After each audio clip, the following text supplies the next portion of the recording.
Salam alaikum. Donc, dans cette vidéo, on va essayer de donner la solution de l'exercice 4 sur les espaces vectoriels. Toujours la série se trouve dans les commentaires. Donc, on va travailler maintenant avec un autre espace qui est l'espace des matrices. D'accord? Là, on travaille avec dans l'espace des matrices de deux lignes et de colonnes. Alors, si vous vous rappelez, la dimension de M de 2R, c'est le nombre de lignes fois le nombre de colonnes. Donc, c'est 2 fois 2, c'est 4. D'accord? La question qui se pose, alors vérifiez que cette famille est une base sans utiliser le déterminant. D'accord? Sans utiliser le déterminant. Alors, si vous vous rappelez comment utiliser le déterminant, alors on peut calculer directement ce déterminant pour montrer que B1 est une base. Alors, on peut calculer, là, on met U1, U2, U3 et U4. Et là, qu'est-ce qu'on fait? On met les coordonnées de U1 dans la base canonique de M de 2R. C'est-à-dire, qu'est-ce qu'on fait? On écrit la première colonne de U1. Après, on écrit la deuxième colonne. Si on a une troisième colonne, on écrit la troisième colonne. On fait la même chose avec le U2. Donc, la première colonne, on met la deuxième colonne au-dessus de la première colonne. Pareil pour le troisième vecteur. Et le dernier, ça sera 1, 1, moins 1, moins 1. Donc, si vous calculez ce déterminant, alors vous allez trouver que c'est différent de 0, ce qui implique que B1 est une base de M2. Alors, cette méthode, c'est la méthode la plus simple. D'accord? Mais là, on ne va pas utiliser la méthode des déterminants. Alors, pour montrer qu'une famille est une base, nous avons plusieurs méthodes. La première méthode, c'est utiliser carrément la définition, c'est montrer qu'elle est libre et génératrice. La deuxième méthode, si vous vous rappelez, on montre qu'elle est génératrice, mais on montre que les lambdas qu'on va trouver sont uniques. C'est-à-dire la décomposition est unique. Et la troisième méthode, par exemple, c'est le déterminant. Alors, on va utiliser la deuxième méthode, c'est la décomposition unique. Alors, B1 est une base de 1, de 2R. Si seulement si, quel que soit U, on va noter UA. Donc, on va noter U par A, appartient à M de 2R. D'accord? Il existe lambda 1 jusqu'à lambda 4 appartient à R. Et là, on met unique. Parce qu'on va essayer de montrer que c'est une base. Tel que A, c'est égal lambda 1 fois U1 plus lambda 4 U4. Voilà. Là, vous voyez, c'est pratiquement la définition d'une famille génératrice, mais juste, on trouve les lambdas uniques. D'accord? Donc, on va noter cette relation par étoile. Et on va commencer par soit, on prend un vecteur quelconque de M de 2R. A, B, C, D appartient à M de 2R. D'accord? Alors, étoile va nous donner. Qu'est-ce qu'on fait? On va multiplier le UI par les lambda. Après, on fait l'addition. Et on fait l'égalité entre deux matrices. La première relation, on va trouver lambda 1 plus lambda 2 plus lambda 4. Lambda 1 plus lambda 2 plus lambda 4 égale à A. D'accord? Après, 0, 0, moins lambda 3, moins lambda 4, moins lambda 3, moins lambda 4 égale à B. Après, là nous avons un 0, donc lambda 2 plus lambda 4, lambda 2 plus lambda 4 égale à C. Après lambda 1 plus lambda 2, après lambda 1 plus lambda 2, moins lambda 3, moins lambda 4 égale à D. Donc, c'est un système d'équations linéaires, 4 équations et 4 inconnues. Donc, nous avons plusieurs méthodes. Par exemple, on peut remplacer le B là. D'accord? On trouve la valeur de lambda 1 plus lambda 2. Sinon, on peut appliquer directement la méthode de pivot de Gauss. Donc, lambda 1, on va noter L1, L2, L3 et L4. Donc, on élimine juste le lambda 1 là, parce que là, nous n'avons pas un lambda. Donc, L4 moins L1. Donc, c'est équivalent à dire lambda 1 plus lambda 2 plus lambda 4 égale à A. Moins lambda 3 moins lambda 4 égale à B. Après, lambda 2 plus lambda 4 égale à C. Après, si on fait la soustraction, on trouve 0. Après, on trouve 0. Après, on trouve moins lambda 3. D'accord? Moins lambda 3. Moins 2 lambda 4 égale à D moins. D'accord? Très bien. Donc, par exemple, de la deuxième et la quatrième équation, on peut, si on remplace toute cette quantité-là, on trouve le lambda 4.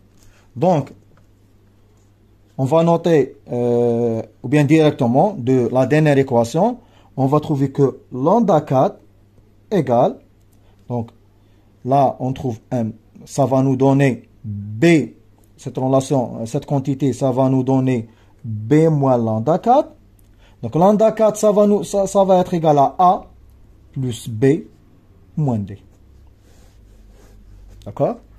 On remplace par exemple là, on trouve lambda 3. Donc lambda 3, ça va être égal à B moins lambda 4 de la deuxième équation. Donc, on trouve B moins lambda 4, donc le B, ça va être disparaître avec le B. On va trouver moins A plus D. J'espère que je n'ai pas fait des erreurs. Donc, B moins B, donc plus D. Après, on remplace dans cette équation pour trouver lambda 2. Donc, lambda 2, ça va être égal à C moins lambda 4. Donc, ça va être égal à moins A moins B plus C moins D. Et après, par exemple, on remplace dans la première équation, lambda 1. Déjà, vous voyez son entier, lambda 3, lambda 2 plus lambda 4, c'est égal à C. Toute cette quantité est égale à C. Donc, lambda 1, ça va être égal à A moins C. D'accord? Vous voyez, voici les valeurs de... Voici les valeurs de lambda 1, de lambda I. Donc, lambda 1, c'est A moins C. Lambda 2, c'est moins A moins B plus C moins D. Lambda 3, c'est moins A plus D. Et lambda 4, c'est égal à cette quantité. Mais vous voyez, on trouve une solution unique. Puisque nous n'avons pas là un lambda I qui figure. Donc, solution unique, ce qui implique que B1 est une base de M2. D'accord? Donc, on trouve les lambda uniques. Donc, c'est par exemple, on résout la deuxième question, alors déterminer les coordonnées de vecteur qu'on va noter W, qui est égal à 1, 1, 1, 1, dans la base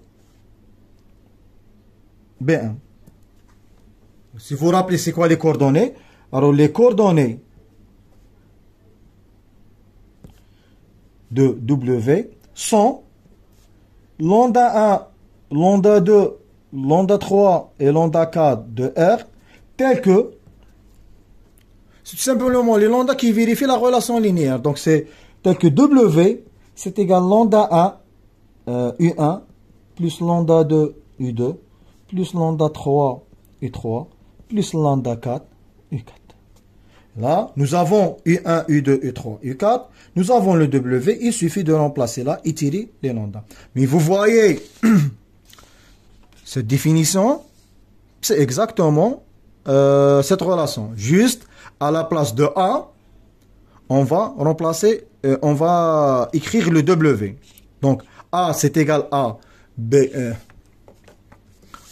A, c'est égal à B, C, D. Donc, à la place de A, B, C, D, il suffit de poser A, poser 1, 1, 1, 1. Alors, là, qu'est-ce que... Donc, les lambda se sont déjà calculés. Donc, pour A égale à 1, B égale à 1, heureusement, on a fait les calculs déjà. Sinon, on doit résoudre cette équation. Et tirer les lambda. D'accord? Mais on a déjà calculé ces quantités. D égale. On va noter toute cette relation par ça. Donc delta nous donne Lambda 1, c'est A moins C, donc c'est 0. Lambda 2, c'est moins A, moins B, moins plus C, moins D, donc cette quantité est égale à 0, donc ça va nous donner moins 2. Le lambda 3, c'est moins A plus D, donc c'est 0. Lambda 3 plus O, plutôt. Et lambda 4, c'est égal A plus B moins D, donc ça va nous donner 1. Donc, les coordonnées sont 1, sont 0. Les coordonnées de W dans la base B1 sont 0, moins 2, 0. D'accord? On écrit comme ça. On écrit W, c'est égal 0, moins 2, 0, 1, indice B1. Là, c'est pas, cette écriture ne signifie pas que cette quantité est un vecteur de R3, de R4. W, c'est une matrice. D'accord? Là, cette quantité signifie que W, c'est égal 0 fois U1 plus moins 2 fois U2 plus 0 fois U3 plus 1 fois U4. Donc, si on écrit le B1 là, cela implique que ces quantités sont les coordonnées. C'est pas les... c'est pas un vecteur de R4. Donc, c'est une matrice. Donc, puisqu'on multiplie ces quantités par U1, U2, U3, U4, et on trouve une matrice. Sinon, vous écrivez juste les coordonnées de W dans la base B sont 0, moins 2, 0. D'accord? Après, la question B, il nous donne une autre matrice, une autre famille qu'on va noter B1, B2. U1, c'est 1, 0, 0, 0, 0, 1. U2, c'est 1, 0, 1, 1.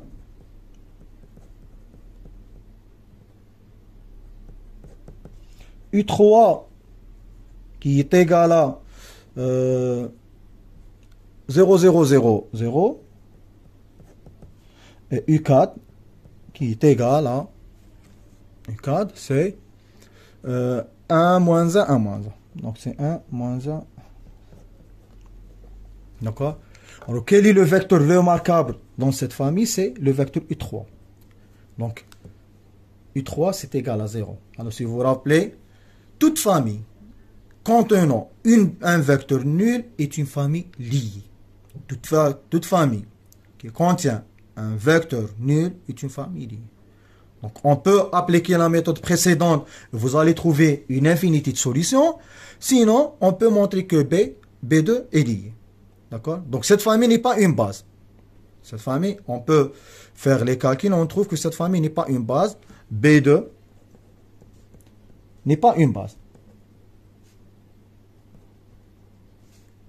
Elle est liée. Et même, elle est non génératrice. Donc, on peut montrer qu'elle est liée ou bien on peut montrer qu'elle est non génératrice. D'accord? Sinon, si vous calculez le déterminant, vous allez trouver une colonne qui est nulle. Donc, le déterminant égale à 0. Donc, on va essayer de montrer que cette famille est une famille liée. Donc, il suffit de trouver lambda 1 jusqu'à lambda 4 non tous nuls, tel que la somme des lambda I fois UI égale à la matrice nulle. C'est la définition d'une famille liée. Donc, on va essayer de résoudre. On va prendre soit lambda 1 jusqu'à lambda 4 appartient à R. Donc, on va résoudre l'équation lambda 1 U1 plus jusqu'à lambda 4 U4 égale à 0. Bon, 0, c'est la matrice nulle. Donc, c'est équivalent à dire, donc c'est lambda 1 plus lambda 2 plus lambda 4 égale à 0. Après, là, 0, 0, 0 moins lambda 4 égale à 0. Après 0, 1, donc c'est lambda 2 plus lambda 4 égale à 0. Lambda 2 plus lambda 4. Et la dernière, donc c'est lambda 1 moins lambda 4. Lambda 1 moins lambda 4 égale à 0. Donc c'est équivalent à dire lambda 4 égale à 0. On remplace là, on trouve lambda 2 égale à 0. On remplace là, on trouve lambda 1 égale à 0. Lambda 2 égale à 0. Et lambda 4 égale à 0. Vous voyez? on trouve, c'est vrai qu'on trouve lambda 1 égale à 0, lambda 2 égale à 0 et lambda 4 égale à 0, mais il nous manque un autre lambda, qui est le lambda 3. Donc lambda 3, c'est égal à quoi à votre avis? Puisqu'on n'a pas trouvé un lambda 3, donc lambda 3 appartient à R. Ça reste, donc c'est un paramètre. Vous voyez, on n'a pas trouvé, pour que cette famille soit libre, il faut que lambda 1 égale à 0, lambda 2 égale à 0, lambda 3 égale à 0 et lambda 4 égale à 0. Par contre, là, on a trouvé lambda 1 égale à 0, lambda 2 égale à 0 et lambda 4 égale à 0, mais on n'a pas trouvé une valeur précise de lambda 3. Ce qui fait lambda 3 reste un paramètre qui appartient à R. Et dans ce cas-là, on trouve, de cette quantité, on peut dire qu'on a une infinité de solutions. Solution. D'accord?